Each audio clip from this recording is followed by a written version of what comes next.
Can Come we on. we're going to do Big Ten busts. We've done a lot of like Big Ten best backcourt, best front court, breakout guys, et cetera, et cetera. This should be fun. And I'm sure we won't get yelled at all. Who are players we think are going to bust? Guys that are either in line to be breakout guys or guys you're just selling that you don't think are going to be as good as people might project them to be. I asked you to bring 3 names. I also brought 3 names. I'm very curious how many of our 3 are the same. You want to go first? Can I get your criteria quickly? I didn't have much of a criteria, to be honest. I just went like team by team. And what I landed on are 3 guys that are going to be starters on teams I think will be at least decent, that I think are going to be objectively bad in the role they're asked to play for their team. Okay. I'll go first here. Let's go one by one on this. My first one was Doug McDaniel, because and this doesn't have all to do with Doug McDaniel. So here's my criteria. I think it's that players that are actually good. Like, I think these players are good, but I think because of the situation they're in, or because of things they're asked to do, or maybe they're not going to be shown in as good of light as they should because of things around them. And I think Doug might fall into that category. If you put a lineup of Doug, Namari, Trey Jackson, Olivier Nkamwa, and Terrace Reed, like, that's a lineup with no shooting to me. Doug's not a shooter himself. I think Doug can be a serviceable 3-point shooter, but he's like a tough shot maker, not necessarily a knockdown shooter. I just think there's a world where Doug also mentally tries to do too much, and it doesn't, and the product won't look as good because of the players around him. Okay. Yeah, I mean, I'm a Doug stan. I don't know what you want from me here. I'm not gonna. Are you? Yeah. Yep. You picked Braden Smith over him. Yeah, because Braden Smith's really good. You're not a true stan, then. I mean, I'm not gonna come on here and lie, but I'm not gonna come on here and act like I expect Doug to be bad. Like, I think if the world is Doug needs to do too much, I'm very excited to see that world. I want to see Doug trying to do too much. I want that world. I need that. Like, if at least it's not Caleb Love, right? If Doug just gets to play the Caleb Love role on this team, I'm in heaven. I love it. I don't know how good they're going to be, but I can't wait to see it. Okay. You want me to go next? You're not doing all 3 of yours? I guess we should do all 3 because we might have match ones. My second one is Connor Essegian. He was in consideration for me, but he was the first cut. And this is another one where I think the kid is extremely talented. I think he needs to get out of Wisconsin. I just don't think that's a spot for him. He needs to go somewhere else. I would love Connor Essegian on this year's Indiana's team, by the way. That would have been him at the 2 instead of Trey Galloway. I would like that a lot more. But yeah, I just think that the situation of Wisconsin, yes, they had AJ Storr, who I'm a big fan of, but I'm kind of off the Chucky Hepburn, like, whatever train you want to call it. I don't think that Essegian gets to show himself in the best light that he can because he has to play with Hepburn. And just in the Wisconsin system alone, I just don't know. The Greg Gard, the way the program's going right now, I'm just not buying into this Wisconsin team. And I think it's going to hurt Connor Essegian, who I think is very talented. Yeah, I don't understand the people who expect an Essegian breakout also expecting AJ Storr to be really good. Like, I think one of those happens at the expense of the other. And it might be Essegian that wins, or it might be Storr. I wouldn't really be surprised either way. But I feel very confident that in a backcourt with Chucky Hepburn, both those guys aren't going to take leaps from what we saw last year. Also, if you put Connor Essegian, you said Indiana. If you put Connor Essegian in a 32-minute-a-game role at the 3 for Michigan, how good is Michigan? Pretty good. Very good, right? And he's probably like a 14, 15 a game guy on that. And he grew up a Michigan fan. I'm just saying. Continue. Tampering. And the third one, the one that hurt me the most, Budarius Buie. Oh, I'm sorry. I know. I probably should have led with that one. As you know, you're talking to the Budarius official podcast here, the Boo Buie fan club. I think you've lost your credentials to that club. I gotta be real. It's way too many people saying he's gonna be better because he doesn't have Audige, when Audige actually did things that helped Boo be good. I think there's a lot of things that Audige did that I think took the pressure off of Boo.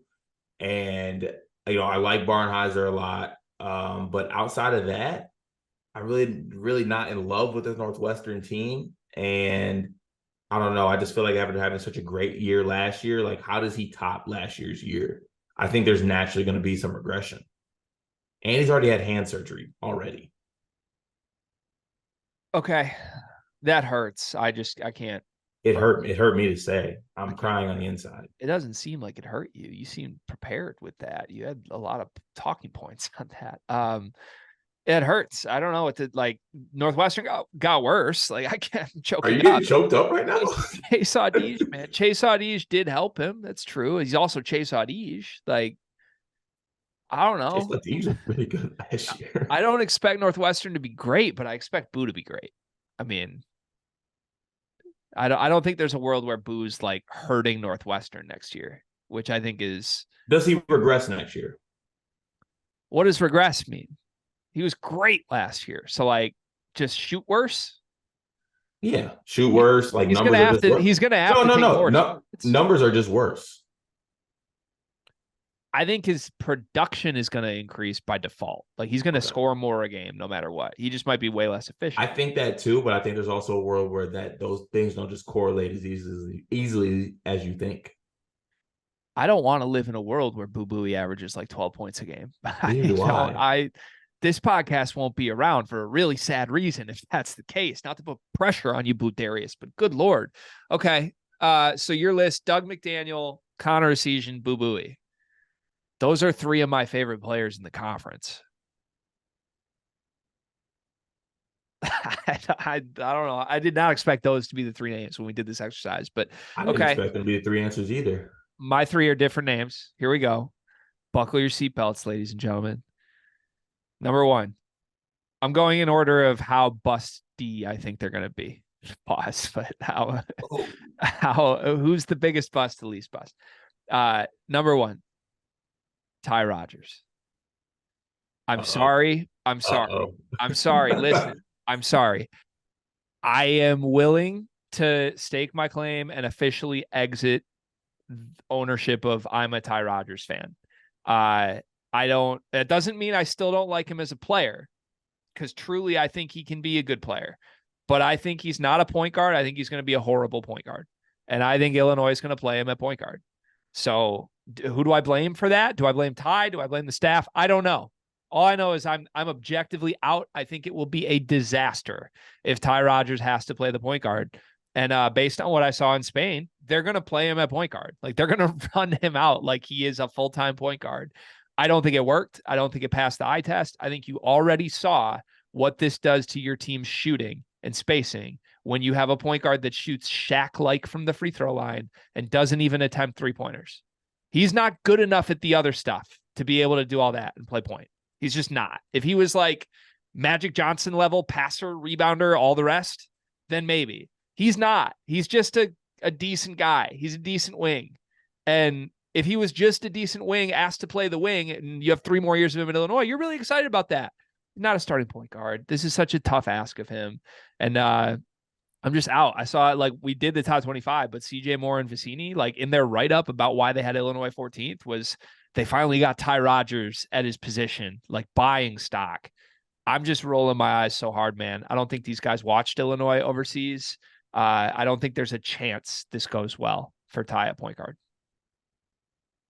That pains me to say. There's a lot of players we love that are getting put on these lists. Yeah.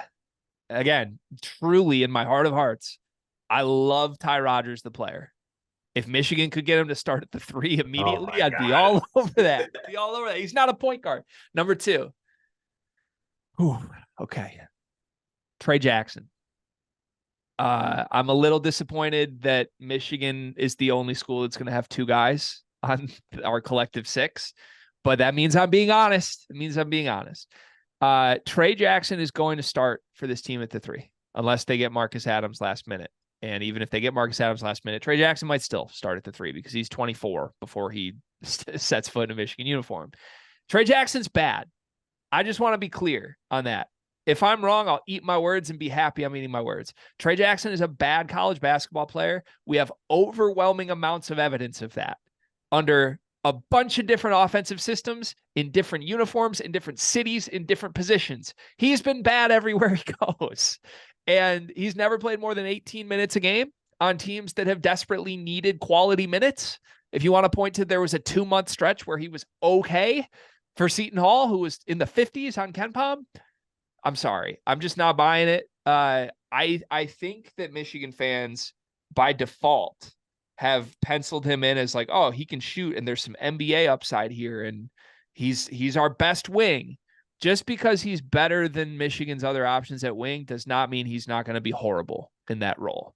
And we have to own that.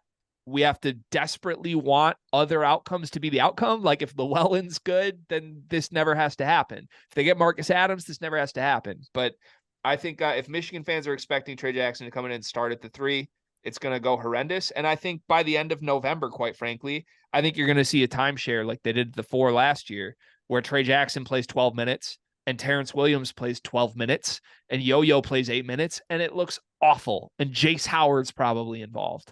So that's what I'm expecting at this point. I know Trey Jackson's probably the only player on this list that's not objectively a good basketball player, but he's going to start and he's going to bust if he has to start. That's a pretty good pick. Nothing to add. Did I encompass everything need to be said there?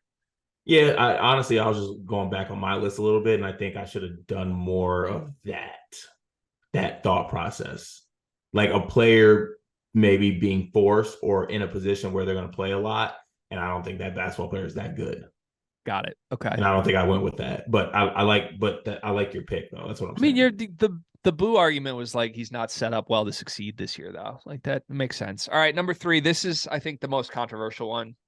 It's also the one I feel the least good about, but I alluded to it last week briefly, and I need to double down. If I'm going to do this, I got to do it. Fletcher Loyer. I know. I didn't know if you were going to go Fletch because I know you brought it up last week. I know. I'm going to double down. I have to at this point. Fletcher Loyer, good player. Guy that I think is the prototypical sophomore slump guy, though. And I think Fletch will be a 4-year Purdue player who will have great moments as an upperclassman, probably will make an all Big Ten team at some point. I still really like this. In fact, I'd really like to see an offense that's like catered to, like, we want him to be a first or second scoring option, because I think there's a lot of upside there. Right now, because they have the best player in the country, Fletcher Loyer is just in a make shots role. And Matt Painter runs a lot of great stuff. I'm not saying he doesn't run stuff for Fletcher Loyer. He does. He's got a pass first point guard who's an elite passer. He's got the best big man in the country to play off of.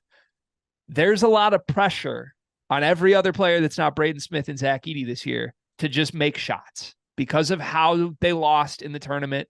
And I mean, you saw Fairleigh Dickinson was just daring them to beat them with jumpers, and nobody could make a jumper. I think that's going to carry into this year. I think there's going to be so much insurmountable pressure on Fletch to just be a 40% plus shooter immediately. And if he slumps at all, the difference between last year's Purdue team and this year's Purdue team is I think there's realistic options who could cut into Fletcher's minutes. Last year, it was just like, we got to play Fletch through this and see what happens. The backup's Ethan Morton. This year, it's, okay, well, we could go to Morton, or we could go to Colvin, or we could go to Hyde, or we could go to, is it Lance Jones? Like he looked really good. He was making threes.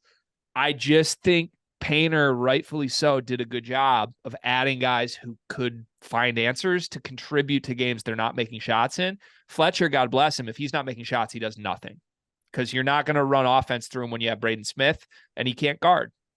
So I think that's my predictions. We're going to see him slump. We're going to see him struggle mentally a lot. And then we're going to see him overcome that and be really good in a couple of years, but not this year for Purdue. It's been quite the regression from 2 weeks ago. Fletcher Loyer being the second coming of Kyle Guy to sophomore slump. But I just want to give you your flowers on, I think, the great point that you made about how much pressure there is on him to make shots. And also just being my body language guy, Fletcher seems like a kid who's at one point of the season, he seems super confident, but he also seems like the type of player that gets down on himself when he's not making shots. And I think that pressure on top of, everything else that's going on seems like it could have an effect on him. And the point you made about making shots is just so massive because Braden Smith doesn't have to make shots for people to not turn on him. He just has to do other things, which he will do. He'll pass the ball. Even if he has turnovers, it seems like Braden Smith honestly is in a bulletproof position, I guess, at Purdue. I really don't think he can do wrong. I'm not saying he's like a player who just gets the benefit of the doubt. He is a player that does a lot of things. I think he'll have a good season, but I don't think he can really do any wrong necessarily in Purdue fans' eyes or for this team. God forbid he sees a press in the Big Ten tournament again. Yeah, true. But at the same time, like you said, there's just so much pressure on just making shots. That's what it is. It's not defensively. It's not doing anything else. It's being able to throw the ball to the post of Zach Edey. And if he gets doubled and he gets in, or Painter draws up a look for you, you got to knock down shots. And that's a lot of pressure on a player, especially because I think if you look at this Purdue team, Loyer's the number one guy who you're like, this guy needs to make shots for us to be good. Like, so yeah. I like that pick. I think you know this too from like playing basketball at a higher level than I ever did, but like there's a lot of mental stuff that goes into it. Like you have to come in confident and you have to play free almost and know what your role is and trust it. But like when you're a shooter, if you're not making shots, it can go south super quickly unless you like do other things to impact the game. And I don't think Fletcher does. And like, I mean, speaking from my personal experience of playing pickup the last decade, if I'm not making shots, I'm not adding a thing to the court. So if I miss my first three, like I'm in shambles. Like it might just be a pack it up and get home early for dinner type situation. And I think last year, like we saw Fletch hit the wall, right? Like it's not like this hasn't happened before. Fletch started missing shots and really struggled for the last month of the season. And he had to play through it most of the time because Purdue didn't have better options. This year, if that happens again, the stuff's going to be loud from Purdue fans. Like it's just going to be like, we can't keep playing this guy. But on the flip side of that, positive note, maybe it takes a little bit of pressure off of him knowing he has other guys. Yeah, I mean, if it's one of either Fletcher takes the outlook of, oh, it's okay. Like Miles Colvin can come in if I'm not playing well. Like, I don't think Fletcher's going to have, I think Fletcher's going to be like, damn, I want this spot. And I might be feeling it slip away because I'm only shooting 30% from three instead of 40. I don't know. We'll see. Last thing, you kind of called out my Kyle Guy comparison. I just want to make this objectively clear. Kyle Guy, a sophomore slump guy in college. Like, not to the level of what I'm saying is going to happen with Fletch, but Kyle Guy's career trajectory, he was like a bench guy as a freshman, played a much smaller role than Fletcher did. Sophomore year, he jumps into the starting lineup, has his worst year shooting from the floor and from three of his years in college. Virginia was really good that year, but that's when they lost to a 16 seed. And then the following year as a junior, he shoots 49% from twos, 43% from three on 7 attempts per game, scores 15 a game, and they win the national championship. So just say, I don't think that kills the Guy Fletcher comparison, me saying Fletch could drop Keep it alive. I'm keeping it alive.